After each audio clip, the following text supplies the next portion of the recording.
Good morning. My name is Vinesa. I am studying grade 8. Today, I am going to explain the electric conductivity in metals and non-metals. The experiment investigates the electric conductivity of various metals and non-metals. Metals will exhibit highest electric conductivity compared to non-metals. Electric conductivity is the ability of a material to conduct electric current. So the materials required to make this project are a battery, a connector, a light and a wire. So first we had to connect the connector and the battery with its nib. Next we had to connect the connector's wire to the light and we had to connect a separate wire to the light.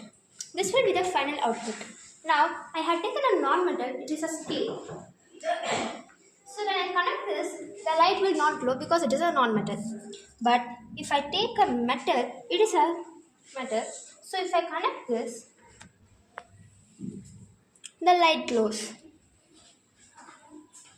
So, metals are generally good conductors of electricity compared to the non-metals due to the atom structure.